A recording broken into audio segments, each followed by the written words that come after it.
বিয়ে করেছেন বৈষম্যবিরোধী ছাত্র আন্দোলনের সাবেক সমন্বয়ক ও জাতীয় ছাত্রশক্তির কেন্দ্রীয় সাধারণ সম্পাদক আবু বাকের মজুমদার। আজ শুক্রবার ৩ এপ্রিল রাজধানীতে এক ঘরোয়া অনুষ্ঠানে বিয়ের আয়োজন সম্পন্ন হয়েছে। এতে তার সহযোদ্ধা ও সহপাঠীরা উপস্থিত ছিলেন। পাত্রী রাফিয়া রেহনুমা হৃদিও বৈষম্যবিরোধী ছাত্র আন্দোলনের সমন্বয়ক ছিলেন। তারা দুজনই জুলাই অভ্যুত্থানে গুরুত্বপূর্ণ ভূমিকা রাখেন। হৃদি বর্তমানে ঢাকা বিশ্ববিদ্যালয়ের বাংলাদেশ কুয়েত মৈত্রী হল সংসদের সহসভাপতি ভিপি এবং জাতীয় ছাত্রশক্তির সিনিয়র সহসভাপতি হিসেবে দায়িত্ব পালন করছেন।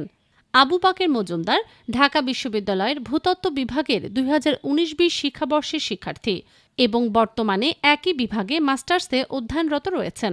হৃদিও ঢাকা বিশ্ববিদ্যালয়ের সমাজবিজ্ঞান বিভাগের ২০১৯-২০ সেশনের শিক্ষার্থী। বৈষম্যবিরোধী ছাত্র আন্দোলনের সাবেক দুই সমন্বয়ককে এই নতুন পথ চলায় শুভেচ্ছা ও অভিনন্দন জানিয়েছেন সহযোদ্ধা ও সহপাঠীরা।